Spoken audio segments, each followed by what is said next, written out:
Rome voulait faire d'elle un exemple de défaite.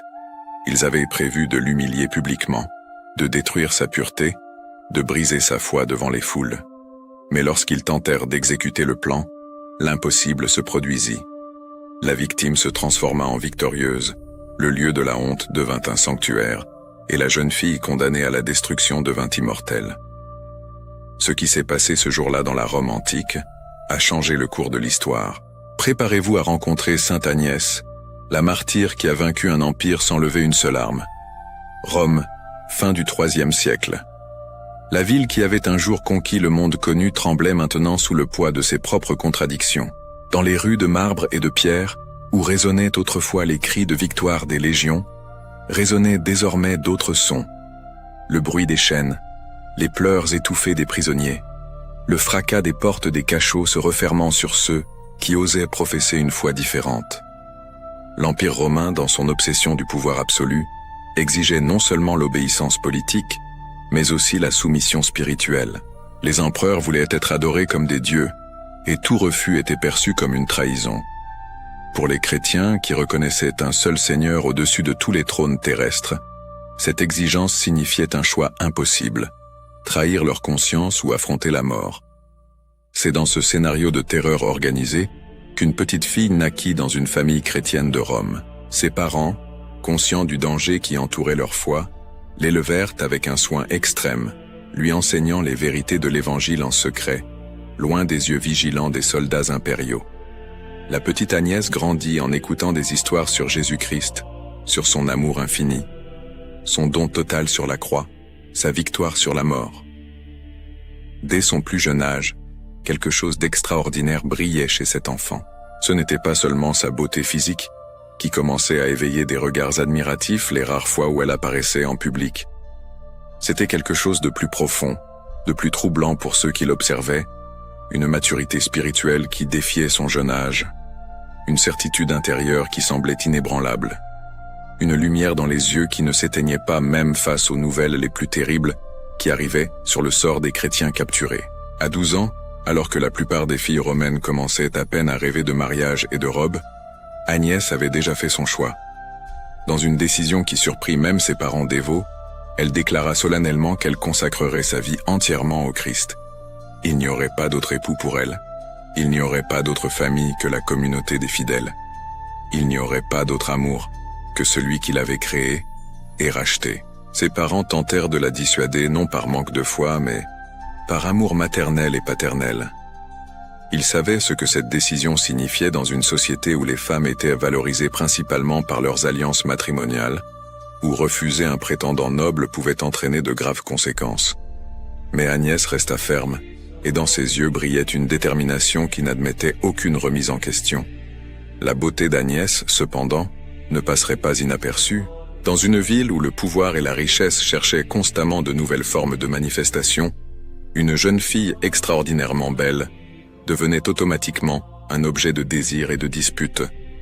De jeunes nobles romains, fils de sénateurs et d'officiers, commencèrent à envoyer des propositions de mariage.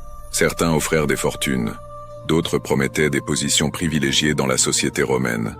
Tous espéraient que la simple mention de leurs noms et titres suffirait à la conquérir. Mais Agnès les refusait tous, avec une courtoisie ferme, qui indiquait clairement qu'il n'y avait aucune possibilité de négociation. Ses paroles étaient toujours les mêmes, variant seulement dans la forme.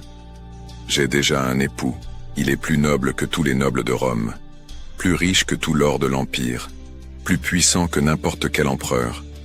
Je lui ai consacré mon cœur, et je ne peux le trahir. » Ces refus, initialement reçus avec surprise, se transformèrent bientôt en humiliation et en colère.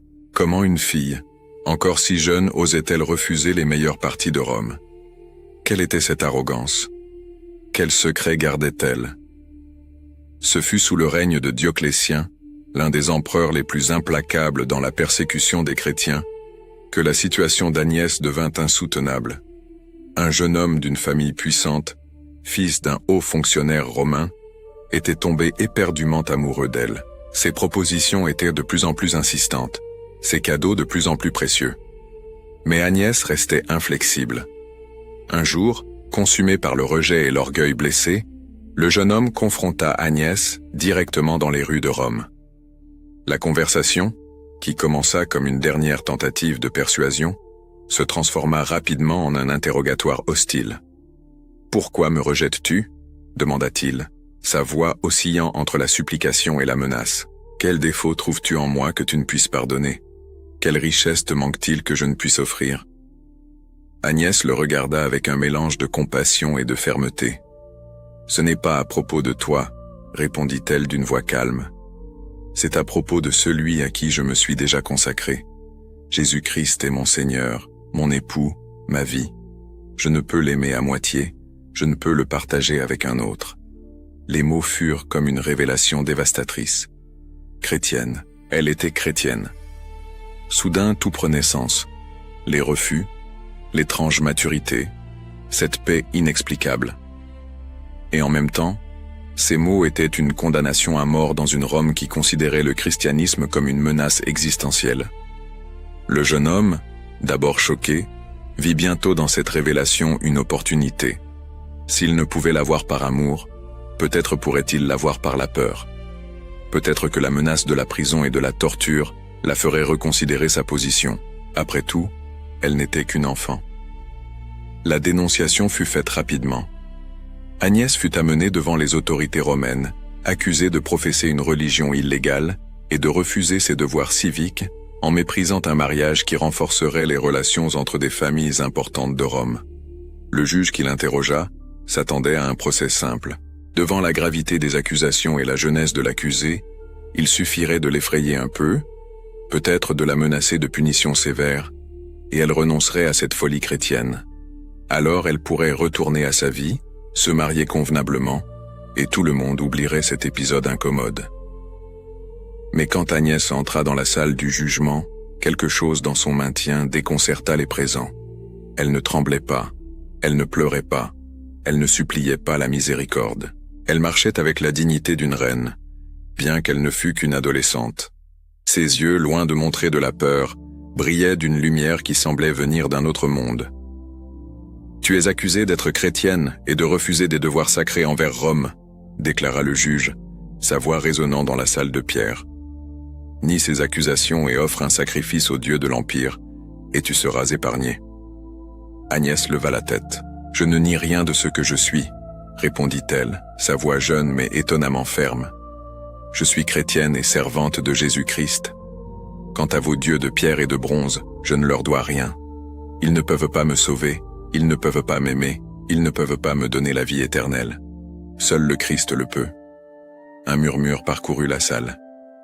L'audace de cette fille était incompréhensible. Le juge, initialement surpris, sentit la colère monter. Qui pensait-elle être pour défier ainsi l'autorité de Rome? « Sais-tu ce qui arrive à ceux qui refusent d'obéir » menaça-t-il. « As-tu une idée des tortures qui t'attendent si tu persistes dans cette insensateté ?»« Je connais le sort des martyrs, » répondit Agnès sereinement, « et je sais que mourir pour le Christ, c'est gagner la vraie vie. Faites ce que vous voulez de mon corps. Mon âme appartient à Dieu, et vous n'avez aucun pouvoir sur elle. » Les menaces de torture physique n'intimidèrent pas Agnès. Alors le juge décida d'appliquer une punition qu'il considérait plus terrible pour une jeune fille. L'humiliation publique. Elle serait déshabillée et exposée dans un lieu de déshonneur, fréquenté par des hommes débauchés, un lupanar romain. Là, sa pureté si proclamée serait détruite, et sa foi serait testée de la manière la plus brutale. Lorsque la sentence fut prononcée, pour la première fois un léger tremblement parcourut le corps d'Agnès. Ce n'était pas la peur de la mort, mais l'horreur devant cette violation de sa dignité. Cependant, même face à cette perspective terrifiante, elle ne renonça pas à sa foi. « Faites ce que vous voulez, dit-elle, sa voix maintenant chargée d'émotion mais toujours ferme. Mais sachez que le Christ, qui protège les vierges qu'il aime, n'abandonnera pas sa servante. Il est plus puissant que tous vos plans. » C'est alors que des témoins commencèrent à rapporter des événements extraordinaires. Selon les récits qui se répandirent rapidement dans Rome, lorsqu'Agnès fut emmenée dans ce lieu infâme, quelque chose de miraculeux se produisit. Ses cheveux commencèrent à pousser de façon surnaturelle, couvrant complètement son corps comme un manteau divin, préservant sa pureté et sa dignité. Une lumière inexplicable aurait rempli la pièce. si brillante que les hommes qui s'approchèrent d'elle étaient repoussés, incapables de la toucher. On raconte que le premier homme qui tenta de la violenter fut terrassé par une force invisible, devenant aveugle et paralysé. Ses compagnons, terrorisés, s'enfuirent des lieux. Le lieu de déshonneur s'était transformé en sanctuaire, et la jeune fille condamnée à l'humiliation restait intouchée, protégée par une présence que tous sentaient, mais que personne ne pouvait voir. La nouvelle du prodige parvint aux oreilles du juge et des autorités. Loin d'interpréter cela comme un signe divin devant être respecté, ils virent dans ces événements une menace encore plus grande. Si l'histoire d'Agnès se répandait, si d'autres chrétiens prenaient courage par son exemple, si le peuple commençait à croire que le Dieu des chrétiens était réellement plus puissant que les dieux de Rome, les conséquences seraient désastreuses pour l'Empire. La décision fut rapide et brutale. Agnès devait mourir. Il n'y aurait plus de tentative de la faire renoncer à sa foi. Il n'y aurait plus d'humiliation publique. Seulement l'exécution, rapide et définitive, pour faire taire cette voix dangereusement inspirante. Agnès fut condamnée à mourir brûlée vive. C'était une forme d'exécution réservée aux crimes les plus graves, une mort lente et douloureuse qui servirait d'avertissement à d'autres qui penseraient à défier Rome. Le bûcher fut dressé dans un lieu public, pour que tous puissent être témoins du sort de ceux qui choisissaient le Christ au lieu de César. Quand Agnès fut emmenée sur le lieu de l'exécution, des foules s'agglutinèrent pour regarder. Certains étaient là par curiosité morbide, d'autres par devoir civique, beaucoup par compassion secrète. Parmi la foule, cachés pour ne pas être identifiés, se trouvaient des chrétiens qui pleuraient en silence, témoins du sacrifice de cette jeune fille devenue symbole de courage pour eux tous. Attachée au poteau, entourée par le bois qui serait bientôt incendié, Agnès leva les yeux au ciel. Ses dernières paroles, entendues par ceux qui étaient les plus proches, furent une prière. « Seigneur Jésus, reçois ma vie comme offrande. Toi qui es mort pour moi, permets que je meure pour toi. Toi qui as préservé ma pureté, préserve maintenant ma fidélité jusqu'à la fin. » Le feu fut allumé. Les flammes commencèrent à monter, crépitant et grandissant. La foule attendait les cris d'agonie, l'odeur de chair brûlée, le spectacle terrible de l'exécution. Mais quelque chose d'extraordinaire se produisit. Selon les récits qui ont été préservés et transmis à travers les siècles, les flammes se divisèrent, comme repoussées par une barrière invisible. Elles montaient autour d'Agnès, mais ne la touchaient pas. La fumée s'écartait de son visage. Alors que le bois brûlait et se consumait, la jeune fille restait indemne, comme si elle était au centre d'un cercle de protection divine. Les soldats responsables de l'exécution regardaient incrédules. Les spectateurs chuchotaient, certains avec admiration, d'autres avec peur. Cela n'était pas naturel. Cela était impossible. Et pourtant, cela se passait devant des centaines de témoins. On raconte que le bourreau lui-même, un homme endurci par des années à exécuter des condamnés, se sentit troublé. Il n'avait jamais rien vu de tel. Et pendant un bref moment, alors qu'il observait cette jeune fille sereine au milieu des flammes inefficaces, il se demanda qui détenait réellement le pouvoir sur cette place de Rome. Mais les officiers romains ne pouvaient pas permettre que ce spectacle continuât. L'exécution devait être conclue, peu importe comment. Si le feu refusait de consumer Agnès, alors il serait nécessaire d'utiliser une autre méthode. Un soldat reçut l'ordre de mettre fin à cela immédiatement. Il s'approcha avec une épée prêt à la décapiter. Mais même à ce moment final, même face à la lame qui en quelques secondes séparerait sa tête de son corps, Agnès ne montra pas de désespoir. Ses yeux, selon les témoins, brillaient d'une paix qui déconcertait tous les présents. Ce n'était pas une résignation passive, mais une acceptation active. Ce n'était pas un abandon, mais une victoire. Elle avait tenu sa promesse. Elle était restée fidèle jusqu'à la fin. Et maintenant, au lieu de craindre la mort, elle l'embrassait comme la porte vers la vie éternelle avec son bien-aimé. Ces dernières paroles furent entendues par peu de gens, mais se répandirent rapidement parmi la communauté chrétienne. « Gloire à toi, Christ Jésus, qui m'appelles à toi. Reçois mon âme, qui depuis l'enfance t'appartient. » Le coup fut rapide. Agnès avait seulement 13 ans quand son sang tacha le sol de Rome. Mais à ce moment-là, quelque chose changea dans la ville éternelle. Une graine avait été plantée, un témoignage avait été donné, et la mort de cette jeune fille, loin de faire taire son message, l'amplifia d'une manière qu'aucune autorité romaine ne pouvait prévoir. Les chrétiens qui avaient assisté à l'exécution de loin, cachés parmi la foule, recueillirent secrètement son corps cette nuit-là. Il ne pouvait rester exposé comme un exemple de défaite, parce qu'il n'y avait aucune défaite dans ce sacrifice. Il y avait triomphe, il y avait gloire, il y avait victoire de la foi sur la peur. Le corps d'Agnès fut enterré dans une catacombe sur la Via Nomentana, où les chrétiens romains ensevelissaient leurs morts loin des yeux vigilants de l'Empire. Mais cette tombe ne serait pas oubliée. Elle deviendrait un lieu de pèlerinage, source de miracles, symbole d'espoir pour les générations de fidèles qui viendraient après. Peu de temps après sa mort, des histoires extraordinaires commencèrent à circuler parmi les chrétiens de Rome. On disait qu'Agnès était apparue près de sa tombe, vêtue de blanc, entourée de lumière, et à ses côtés marchait un agneau d'une blancheur immaculée. L'image était chargée de symbolisme. L'agneau Agnus en latin, qui sonnait de façon si similaire à Agnès, représentait tant la pureté de la martyre que son union avec le Christ, l'agneau de Dieu. Des parents emmenaient leurs enfants malades sur la tombe d'Agnès, et les récits de guérison se multipliaient. Une fille aveugle aurait recouvré la vue. Un garçon paralytique aurait recommencé à marcher. Des femmes stériles tombaient enceintes après avoir demandé l'intercession de la jeune martyre. Les récits étaient si nombreux et si constants que même ceux qui n'étaient pas chrétiens commencèrent à reconnaître que quelque chose de surnaturel était associé à cette sépulture. Parmi les histoires les plus émouvantes se trouve celle de la propre famille d'Agnès. Ses parents, dévastés par la perte de leur fille, auraient passé des nuits à prier près de la tombe. On raconte que, lors d'une de ces vigiles, Agnès leur apparut, rayonnante de bonheur, leur assurant qu'elle était vivante en Christ et qu'ils ne devaient pas pleurer pour elle, mais se réjouir parce qu'elle avait atteint ce qu'elle désirait le plus, être pour toujours avec son époux céleste. Un autre épisode remarquable implique une jeune chrétienne qui, sur le point d'être martyrisée elle aussi, visita la tombe d'Agnès la nuit précédant son exécution.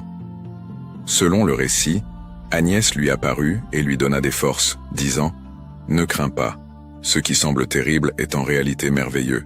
La couronne qui t'attend est plus belle que n'importe quelle souffrance terrestre. » La jeune fille affronta le martyre le lendemain avec la même sérénité qu'Agnès avait démontrée. Ces apparitions et miracles n'étaient pas seulement des phénomènes isolés. Ils avaient un but profond, renforcer la foi des chrétiens persécutés, leur montrer que la mort n'était pas la fin, que le sacrifice n'était pas vain, que le témoignage d'Agnès continuait d'être vivant et agissant même après que son corps eût été réduit au silence. La renommée de Sainte Agnès grandit de façon exponentielle dans les siècles suivants. Lorsque Constantin se convertit au christianisme et mit fin aux persécutions, l'une des premières églises construites à Rome lui fut dédiée. Érigée sur sa tombe sur la Via Nomentana, cette basilique devint l'un des sanctuaires les plus importants de la chrétienté. Constantina, fille de l'empereur Constantin, avait une dévotion particulière pour Sainte Agnès. On raconte qu'elle fut guérie d'une maladie grave après avoir prié devant la tombe de la martyre. En gratitude, Constantina aida non seulement à construire la basilique mais devint aussi patronne du culte de Sainte Agnès, promouvant sa vénération dans tout l'Empire. Des papes successifs renforcèrent cette dévotion. Saint Damase, qui vécut au IVe siècle, composa des vers poétiques sur Sainte Agnès qui furent inscrits sur sa tombe, célébrant son courage et sa pureté. Saint Jérôme, le grand traducteur de la Bible, mentionna Agnès dans ses écrits comme l'exemple suprême de chasteté et de fidélité. Saint Ambroise de Milan, l'un des pères de l'Église les plus influents, dédia tout un sermon à Sainte Agnès.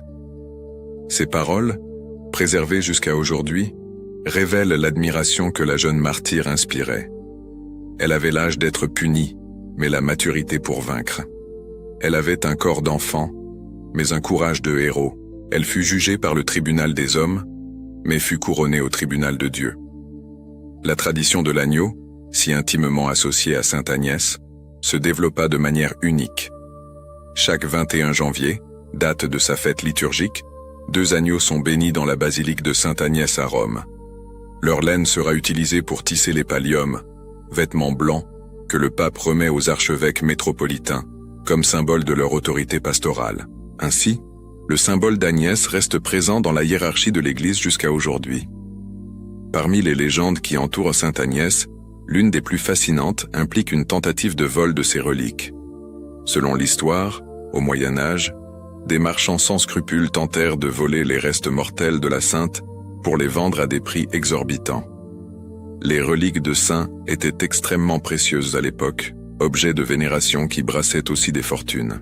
Les voleurs réussirent à ouvrir la tombe et étaient sur le point d'emporter les ossements quand, soudainement, ils furent paralysés par une terreur inexplicable.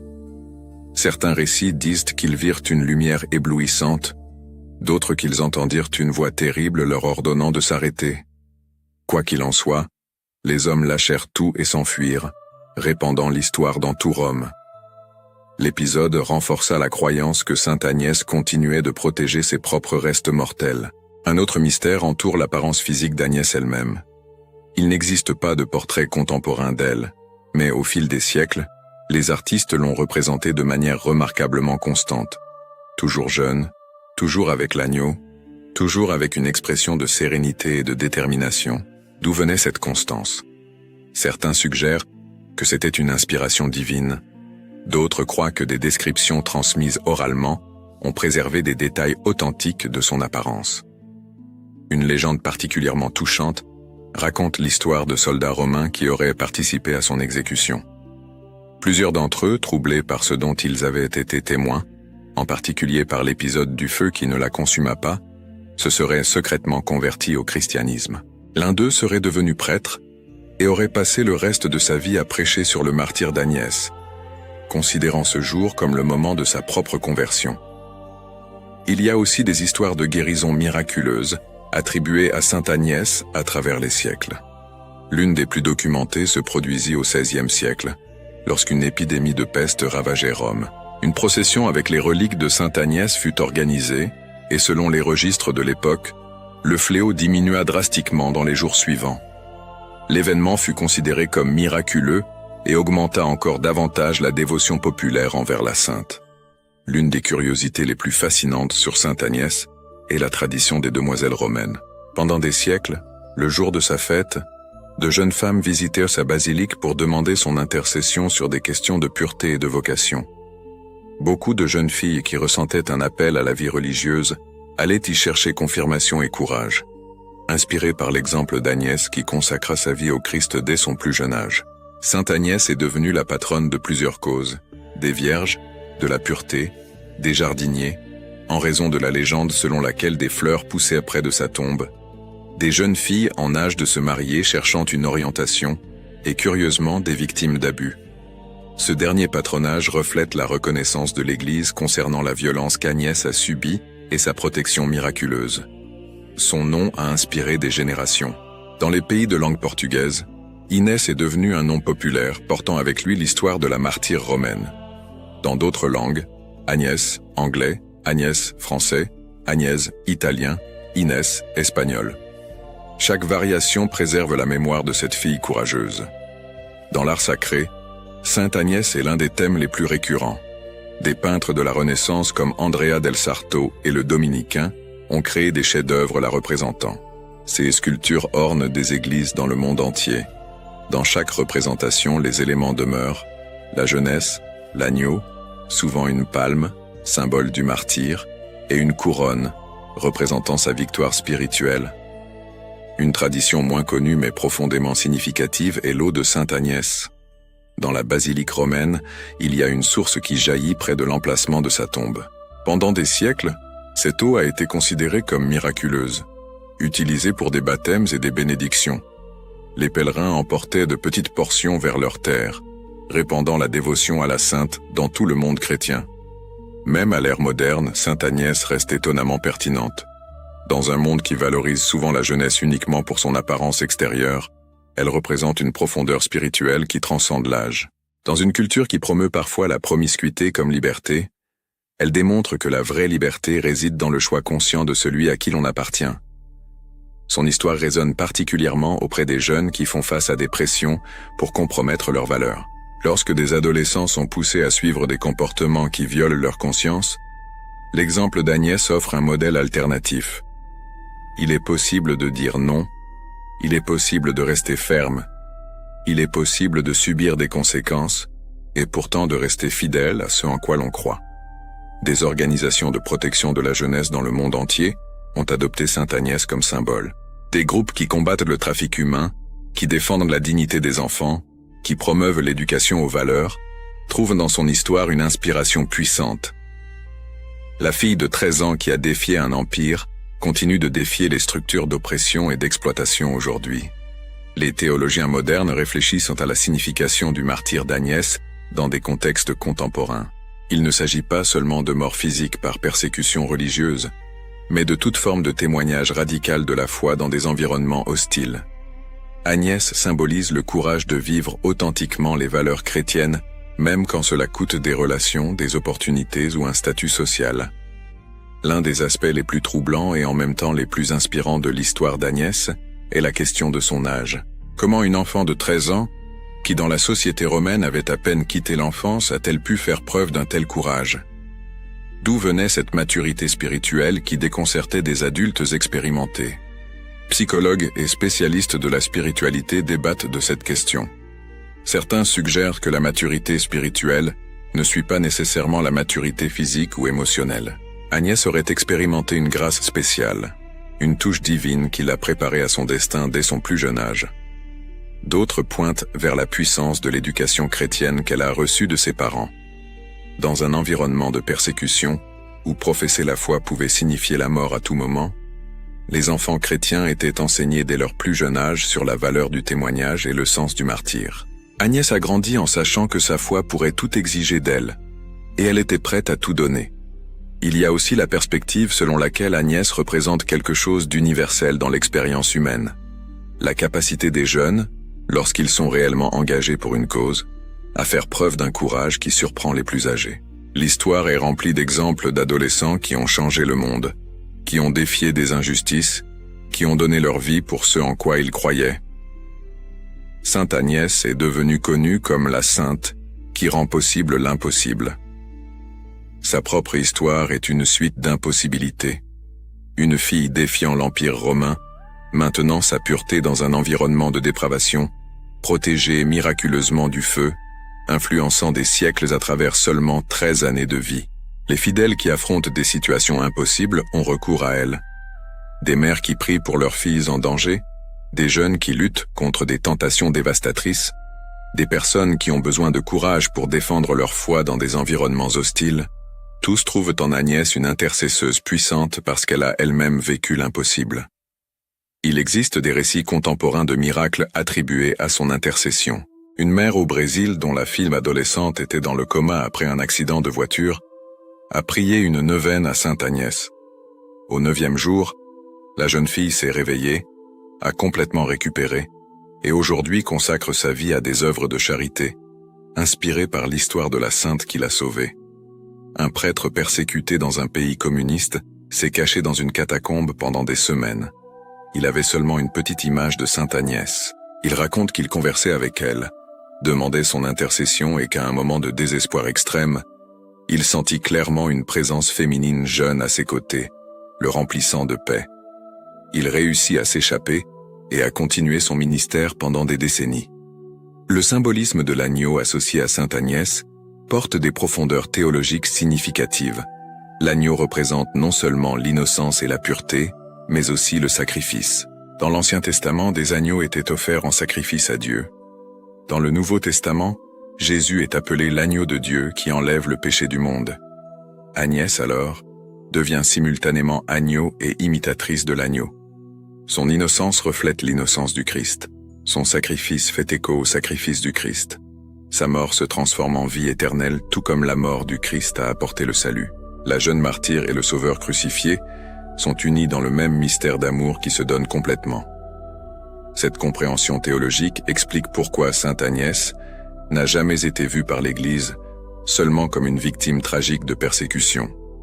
Elle est célébrée comme victorieuse, comme triomphante, comme quelqu'un qui a atteint l'objectif suprême de l'existence chrétienne, l'union totale avec le Christ à travers le don total de soi-même. La croix qu'Agnès a portée n'était pas de bois, mais de choix conscients. Chaque refus de renoncer à la foi, chaque moment de résistance face à la pression, chaque pas vers le martyre fut un acte délibéré de suivre le Christ jusqu'aux dernières conséquences. En ce sens, sa jeunesse rend le témoignage encore plus puissant. Si une enfant peut porter une telle croix, quelle excuse ont les adultes pour abandonner face à des défis moindres? Sainte Agnès occupe une place spéciale dans l'histoire des femmes dans l'Église. À une époque où les femmes avaient très peu de voix ou de pouvoir, elle a démontré que la force spirituelle ne dépend pas du genre ou de l'âge. Son refus de se marier n'était pas une rébellion vide, mais une affirmation de dignité et d'autonomie spirituelle. Elle est devenue un modèle pour d'innombrables femmes qui ont choisi la vie religieuse consacrée.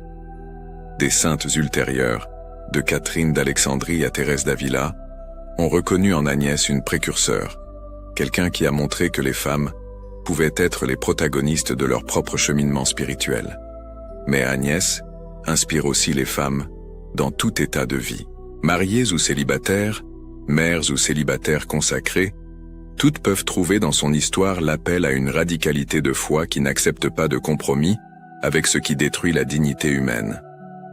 Des mouvements féministes chrétiens contemporains voient en Agnès un symbole complexe. D'un côté, sa consécration virginale peut sembler renforcer des visions traditionnelles sur la sexualité féminine. De l'autre, son autonomie radicale, son refus d'être contrôlée par des hommes, son courage à défier les structures patriarcales de pouvoir, font d'elle une figure étonnamment moderne. Le miracle du feu qui ne consuma pas Agnès possède une dimension symbolique profonde. Ce feu représentait tout le pouvoir destructeur de l'Empire romain, toute la force qui prétendait anéantir le christianisme. Et pourtant, il ne put toucher cette jeune fille. Ce symbole résonne à travers les siècles. Combien de fois l'Église a-t-elle semblé sur le point d'être consumée par le feu de la persécution, de la corruption interne, de l'indifférence culturelle? Et pourtant, elle demeure. Tout comme le feu n'a pas consumé Agnès, les forces qui tentent de détruire le témoignage chrétien ne parviennent jamais à l'éteindre complètement. Le feu représente aussi les épreuves personnelles que chaque chrétien affronte. Des moments de tentation dévastatrice, des périodes de souffrance intense, des crises de foi qui semblent tout consumer. L'histoire d'Agnès offre de l'espoir. Il est possible de rester intègre même au milieu du feu. Il est possible de garder la foi même quand tout semble perdu. Les mystiques interprètent l'épisode du feu comme la représentation de la protection divine sur ceux qui se consacrent totalement à Dieu. Pas une protection qui supprime les épreuves, mais une présence qui les transforme, qui fait que ce qui devrait détruire devienne instrument de purification et de sanctification. Sainte Agnès de Rome a vécu seulement 13 ans dans ce monde. Selon les normes humaines communes, elle a à peine eu le temps de vivre. Elle n'a pas connu de romance, n'a pas eu d'enfant, n'a pas construit de carrière, n'a pas voyagé à travers le monde, n'a pas accumulé d'expériences que nous considérons essentielles pour une vie pleine. Et pourtant, presque 2000 ans plus tard, des millions connaissent son nom. Son histoire inspire, son courage défie, son témoignage reste vivant. Elle a changé le cours de l'histoire non par le pouvoir politique ou l'influence sociale, mais par la simple fidélité radicale à ses valeurs les plus profondes. Agnès nous enseigne que la grandeur ne se mesure pas en années vécues, mais en qualité de vie offerte. Que l'impact ne dépend pas de la durée mais de l'intensité. Que l'héritage n'est pas construit par l'accumulation, mais par le don. Son message pour le XXIe siècle est clair. Dans un monde qui pousse constamment au compromis, qui valorise la convenance sur la conviction, qui ridiculise ceux qui prennent la foi au sérieux, il est possible de rester ferme. Il est possible de dire non. Il est possible de payer le prix de la fidélité et de découvrir que ce prix se transforme en trésor éternel. La fille qui a affronté l'Empire romain à seulement 13 ans continue d'affronter des empires aujourd'hui, à travers chaque personne qui s'inspire de son histoire, pour vivre avec courage, pureté et fidélité absolue à l'appel de Dieu dans sa vie. Sainte Agnès de Rome demeure comme un phare de lumière traversant les siècles, petite par l'âge, géante par la foi, rappelant au monde que la vraie force naît de la fidélité à Dieu, même face à la souffrance et à la mort. Son témoignage résonne encore aujourd'hui, nous mettant au défi de demander « Que sommes-nous prêts à sacrifier pour ce en quoi nous croyons vraiment ? Quel prix sommes-nous prêts à payer pour la vérité ? Quel courage avons-nous pour vivre authentiquement nos valeurs les plus profondes? La réponse d'Agnès résonne à travers les siècles. Tout en vaut la peine. Le Christ vaut tout. Et ceux qui donnent tout pour lui découvrent qu'ils reçoivent infiniment plus que tout ce que ce monde peut offrir. Prière à Sainte Agnès de Rome. Ô glorieuse Sainte Agnès de Rome, petite par l'âge mais géante par la foi, toi qui encore enfant as consacré ton cœur entièrement à Jésus-Christ et es resté fidèle jusqu'au martyre, intercède pour nous près du trône du Très-Haut. Toi qui as affronté avec un courage inébranlable les menaces de l'Empire romain, qui as résisté aux tentations du monde et préservé ta pureté, même face aux plus grandes épreuves, apprends-nous à avoir cette même force face aux défis de la vie. Sainte Agnès, toi qui fus protégée miraculeusement par la puissance de Dieu quand ils tentèrent de détruire ta dignité, obtiens-nous la grâce de ne jamais compromettre nos valeurs par peur ou par convenance. Toi qui as préféré la mort à la trahison de ta foi, aide-nous à choisir toujours le Christ au-dessus de toute chose, même quand cela nous coûte cher. Cher martyr de seulement 13 ans, qui a démontré que la vraie grandeur n'est pas dans l'âge mais dans la qualité de notre don à Dieu, inspire les jeunes d'aujourd'hui à vivre avec pureté, courage et fidélité aux enseignements de Jésus.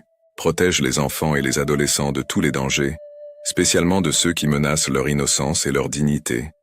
Sainte Agnès, agneau immaculé qui a suivi l'agneau de Dieu jusqu'au sacrifice suprême, intercède pour nos besoins, spécialement pour cette grâce que nous te demandons avec foi et confiance.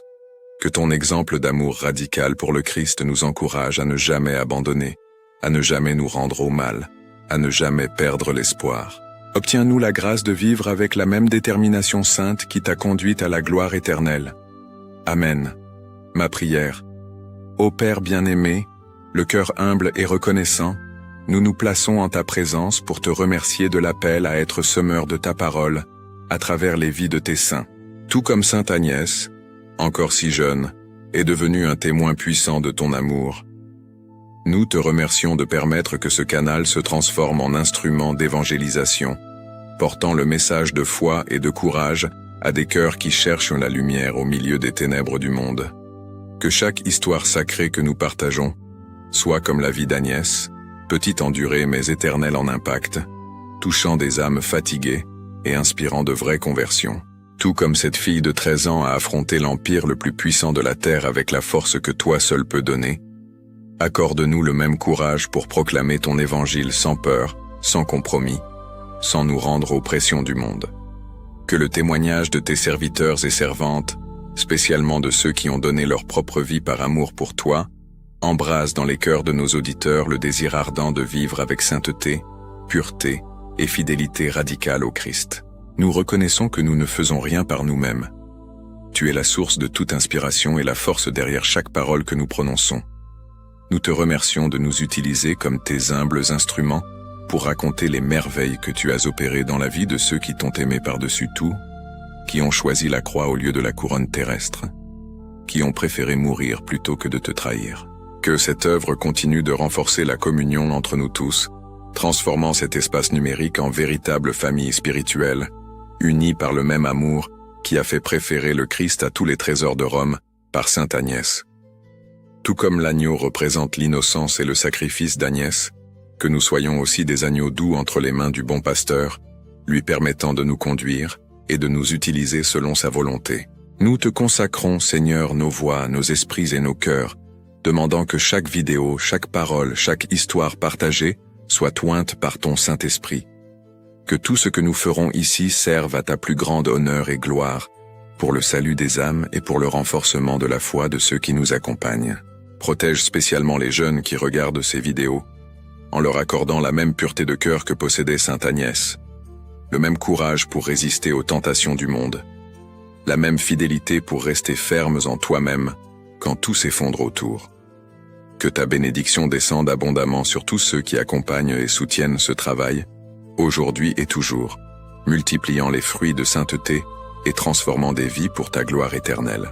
Au nom de Jésus-Christ, ton Fils et notre Seigneur, et par l'intercession de Sainte Agnès de Rome, notre petite géante de la foi. Amen.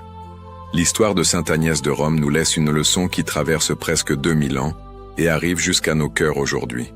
Cette fille de seulement 13 ans a affronté ce qui semblait impossible, résister à l'Empire romain, maintenir sa pureté au milieu de la corruption, préserver sa foi face à la mort. Et elle a vaincu. Non avec des armes, non avec des stratégies politiques, non avec des richesses ou de l'influence, mais avec quelque chose de beaucoup plus puissant, la fidélité absolue au Christ. Combien de fois nous sentons-nous trop petits, trop faibles, trop peu préparés pour affronter les défis que la vie nous présente? Combien de fois le monde nous presse-t-il de compromettre nos valeurs, de renoncer à ce que nous savons être vrai, de choisir le chemin le plus facile au lieu du chemin correct? L'histoire d'Agnès nous crie une vérité fondamentale. La force ne vient pas de nous-mêmes, mais de Dieu qui agit à travers nous quand nous nous consacrons totalement à lui. Sainte Agnès a choisi le Christ au-dessus de tout, au-dessus de l'approbation sociale, au-dessus des richesses offertes, au-dessus de sa propre vie. Et ce choix, fait par une enfant, a transformé le monde. Son témoignage a converti des soldats romains, fortifié des chrétiens persécutés, inspiré des générations entières de martyrs et de saints. Jusqu'à aujourd'hui, son exemple continue de nous mettre au défi de vivre notre foi avec radicalité. Le monde contemporain n'est pas très différent de la Rome antique. Nous sommes encore pressés d'adorer les idoles de notre temps. Le succès à tout prix, le plaisir immédiat, l'approbation des masses, le confort matériel. Nous affrontons encore des persécutions, peut-être pas avec des épées et des bûchers, mais avec la dérision, l'exclusion sociale, des pressions subtiles pour nous conformer à ce qui contredit notre conscience. Et dans ces moments, la petite Agnès nous tient par la main et murmure « Tu peux le faire. Le Christ est plus fort. Cela vaut la peine de rester fidèle. » L'agneau qui accompagne Sainte Agnès dans toutes ses représentations artistiques n'est pas seulement un beau symbole. C'est un rappel puissant que nous sommes appelés à suivre l'agneau de Dieu, Jésus-Christ, même quand le chemin mène au sacrifice. Et que ce sacrifice, loin d'être une défaite, est en réalité une victoire glorieuse, une entrée dans la vie éternelle, un couronnement près du trône de Dieu. Si cette histoire a touché votre cœur, si le témoignage de Sainte Agnès de Rome a éveillé en vous le désir de mieux connaître la vie des saints qui ont changé le monde avec leur foi, abonnez-vous à la chaîne Histoire sacrée, la vie des saints. Ici vous trouverez des dizaines de biographies inspirantes, des récits profonds sur des hommes et des femmes qui ont choisi Dieu au-dessus de tout et ont laissé des héritages éternels. Partagez cette vidéo avec des personnes qui ont besoin de courage, avec des jeunes qui cherchent des modèles de pureté et de fidélité, avec tous ceux qui affrontent des moments difficiles et ont besoin qu'on leur rappelle que Dieu n'abandonne jamais ceux qui lui font confiance. Laissez votre j'aime pour que l'algorithme de YouTube porte ce message à plus de cœurs assoiffés de vérité et d'espoir. Et voici une question pour réfléchir. Laissez votre réponse dans les commentaires. Quel aspect de la vie de Sainte Agnès a le plus touché votre cœur? Était-ce son courage face à l'Empire, sa pureté inébranlable, sa maturité spirituelle bien qu'étant si jeune, ou les miracles que Dieu a opérés pour la protéger? Partagez avec nous ce que cette histoire a éveillé en vous. Avant de partir, regardez l'une des vidéos qui apparaissent ici en haut, choisies spécialement pour vous. Continuez ce voyage de foi en connaissant d'autres saints extraordinaires dont les vies continuent d'illuminer notre chemin. Que Sainte Agnès de Rome intercède pour vous, votre famille et pour nous tous. Que son exemple de fidélité nous inspire à vivre chaque jour avec plus d'amour pour le Christ, plus de courage pour témoigner et plus d'espoir en la vie éternelle. À la prochaine vidéo, que Dieu vous bénisse abondamment.